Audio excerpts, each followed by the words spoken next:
గురుగారు, జీవితంలో మనం పరిగెట్టేటప్పుడు మనకన్నా చాలామంది ముందు పరిగెడుతుంటారు, వెనక పరిగెడుతుంటారు. వాళ్ళ పరుగు చూసుకోకుండా మన పరుగు లాగేవాళ్ళు చాలామంది ఉంటారు. అలా మీకు ఎవరైనా తగిలారా? ఇది ఇందాక అనుకుంటున్నా లెక్కలు నా పేపర్ లాగేసుకున్నాడు వాడు చిన్నప్పుడు, నేను అనేది కొంచెం మీరు సినిమా రంగంలో వచ్చినప్పుడు. అలా డైరెక్ట్ గా ఉండదండి. బోర్డు పెట్టుకుని నిన్ను లాగుతానని అలా బోర్డు పెట్టుకోవాలి, మీకు తెలిసి ఉంటుంది కదా, మనం మీరు వ్యక్తిని స్పెసిఫై చేయొద్దు. అలాంటి సందర్భం ఏమైనా వచ్చిందా మీకు? ఎదిగిపోదామని కాదు కానీ మిమ్మల్ని తొక్కేద్దామని? ఆ రూట్లు కాదు, తన గొప్పతనం చెప్పుకోవాలి. దానికోసం ఏమైనా చేసే పరిస్థితి. అంటే ఏమైనా అంటే మిమ్మల్ని పక్కన పెట్టడం. నా వరకు సంబంధించి అలాంటి వ్యక్తులు తారసపడ్డారా మీకు? అలాంటి బాబురావు అని ఒక రైటర్ ఉండేవాడు. అయ్యో, పేరే చెప్పారా? లేడు, ఇప్పుడు ఆయన పోయాడు. పోయినప్పుడు కూడా చెప్పకపోతే ఇంకెప్పుడు చెప్తాను నేను. అప్పుడు భయపడేవాడిని. చెప్పండి. ఈవీవి గారి దగ్గర ఆయన ఉండేవాడు. ఆయన మంచి పద్ధతిలో ఉండేవాడు. ఆయనకు రైట్ హ్యాండ్ లో ఉండేవాడు. ఇవన్నీ ఆయన కెలుకుతూ ఉండేవాడు సీన్లన్నీ కూడా. ఎవరు రైటర్ ఎవరైనా కూడా దాన్ని ఏదో యాడ్ చేస్తూ ఉండడం తన మెప్పు కోసం. కొంచెం ఏమైనా డబుల్ మీనింగ్ అవి ఉంటే అలాంటి ఆ క్రేజ్ ఇవన్నీ ఉన్నాయి అతనికి. నేను రాత్రి తెల్లవారులు నాకు ఇచ్చిన హోటల్లోనో ఇంట్లోనో ఎక్కడో కూర్చొని హోటల్లోనే ఎక్కువ చేసినవి. సీను ఫెయిర్ చేయడం కూడా అప్పట్లో ఇవి లేవు కదా, వెంటనే డిటిపి ఇవి వెంటనే టైప్ చేసినవి ఉండవు, చేతితో రాసినవి. ఒక రైటరు బాగా హ్యాండ్ రైటింగ్ ఉన్న అసిస్టెంట్ డైరెక్టర్ని ఆ రైటింగ్ పెడుతూ ఉంటారు. నేను అతనికి కూడా లేకుండా నేనే ఫైనల్ వెర్షన్ కూడా రాసి ఆ మార్పులతో ఉన్నప్పుడు ముత్యాల కోవ అంటారు, అలా రాసేసి సీన్ అట్లాగా మడిచి రేపు తీసే 2 సీన్లు ఇంకా ఫైనల్ వెర్షన్ అనమాట. అంతకుముందు ఎన్ని వెర్షన్లు అయినా రాసి ఉండొచ్చు. అక్కడ పెట్టేవాడిని. పెట్టేటప్పటికి పెట్టేసి 5 6 తెల్లవారులు రాసి పడుకునేవాడిని. 10 షూటింగ్కి వెళ్ళేవాడిని. ఈ లోపల ఏం జరిగిపోయేదంటే ఈ 3-4 గంటల్లో ఈ బాబురావు అనే అతను ఈ పేపర్లో పట్టుకుపోయి ఒకసారి రీడింగ్ ఇచ్చేసి ఆర్టిస్టులు అందరి దగ్గరికి వెళ్ళి భలే థాట్ వచ్చింది. రాత్రి తెల్లారగట్ట మెలకు వస్తుండగా వచ్చింది ఆయన ఆలోచన. నేను లేను, అమాయకుడిని, పడుకుని ఉన్నాను.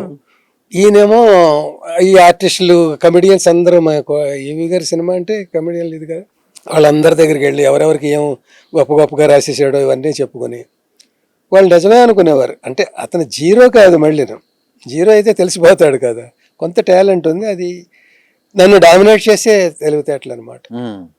ఓరి ఇతను ఎవడరా బాబు నాకు ఇలా తగులుకున్నాడని నేను అది ప్రూవ్ చేసి కూడా నాకు ఇష్టం ఉండేది కదా. నేనే రాశాను అని ఉండదు కదా. సో ఇవన్నీ చిన్నప్పటి ఇలా ఉంటాయి. ఎప్పుడు ఆ మనిషితో ముఖాముఖిగా మాట్లాడడం, ఈ సందర్భం, ఇలాంటి సందర్భంలో ఆయనతో మాట్లాడడం అలాంటి ఏం జరగలేదా? అలా జరగలేదు కానీ బాధపడ్డారు అయితే? బాధపడుతుంది. అలా చాలా జరుగుంటాయి నాకు. అదేలే. మనం సినిమా అనేది నిజంగా ఒక రంగుల లోకం అనొచ్చు. ఈ రంగుల లోకంలో ఎన్నో రంగులు ఉంటాయి, ఎన్నో వ్యక్తిత్వపు రంగులు ఉంటాయి. లిటరల్గా చెప్పాలంటే మిమ్మల్ని ఇందాక ఒక క్వశ్చన్ అడిగాను, మిమ్మల్ని అణిచేసే వ్యక్తి గురించి చెప్పారు, బాగానే ఉంది. మిమ్మల్ని తోడుగా అనుకొని మీరు లేకపోతే సినిమా ఇండస్ట్రీ లేదు అని మిమ్మల్ని లేపేవాళ్ళు కూడా ఉన్నారు. అలాంటి వాళ్ళలో మీరు గుర్తు చేసుకోదగ్గ వ్యక్తి ఎవరు? డెఫినెట్గా ఉన్నారండి. అంటే ఒకళ్ళ పేరు చెప్తే మిగతా ఒక్కడే ఉన్నాడని కాదు. అదే కదా మాకు మసాలా. నాకు సినిమా ఫీల్డ్లో ఉంటూనే నన్ను చాలా విపరీతంగా లైక్ చేసినవాడు, ప్రేమించినవాడు, తన ప్రతి సినిమాలో దాదాపు నాకు వేషం ఇచ్చినవాడు ఒకడు వివి వినాయక్, ఇంకొకడు జి నాగేశ్వర రెడ్డి. ఇంకా చాలామంది ఉన్నారండి. నేను బాగా ఎక్కువ గుర్తుపెట్టుకునేది వీళ్ళిద్దరిని.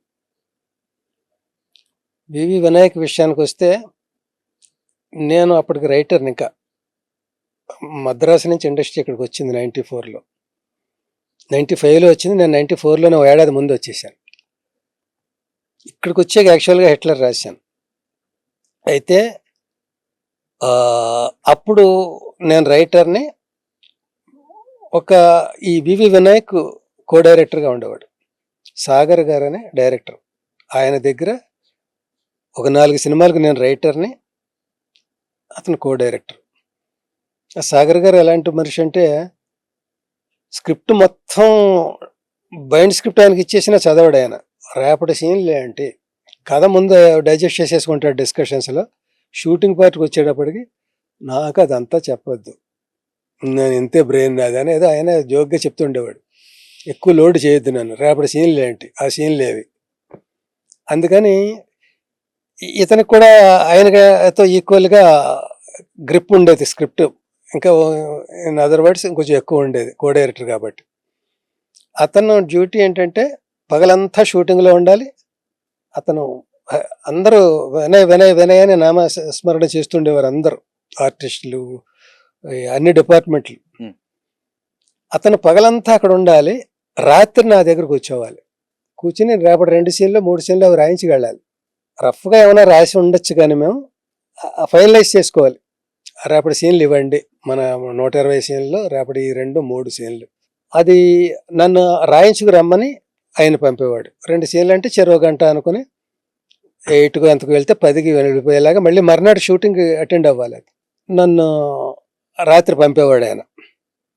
పంపితే కో డైరెక్టరు మంచి మర్యాదలకు అక్కడ సాగర్ గారి దగ్గర బాగుండేది. ఆయనకి ఇంత క్యారేజ్ వచ్చేది, ఎవరికి కో డైరెక్టర్కి.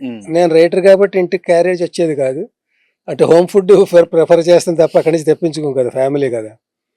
ఇంత వస్తే మేము కూర్చునేవాళ్ళం, కూర్చుని ఇలా మాట్లాడుకుంటూ ఉండేవాళ్ళం. రేపటి 2 సీన్లు మాట్లాడుకునే ముందు పిచ్చపాటి ఏంటి ఇంకేంటి కబుర్లు, అదేంటి ఇదేంటి ఇదేంటి అనుకుంటూ మొత్తానికి ఏదో టాపిక్ వచ్చి సీన్ల గురించి మాట్లాడుకోవడానికి బీటింగ్ అరౌండ్ ది బుష్ అనమాట. డైరెక్ట్గా అటు వెళ్ళలేక ఏదో మాట్లాడుకుంటుంటే అందులో జనరేట్ అవుతుందని. మా దృష్టిలో ఏంటి అసలు మేము 2 మేధావులం ధైర్యంగా చెప్పుకోవాలంటే. ఏదో అనుకుని ఎలా రాద్దాం దీన్ని అని అడిగేవాడిని నేను. మీకు తెలియదు, మీరు చెప్పండి ఎలా రాద్దాం అని ఏదో అనేవాడిని. ఇంకా బెటర్గా చెప్పగలరు మీరు అనేవాడు. మొహమాటంతో కూడిన నిర్మోహమాటం అది.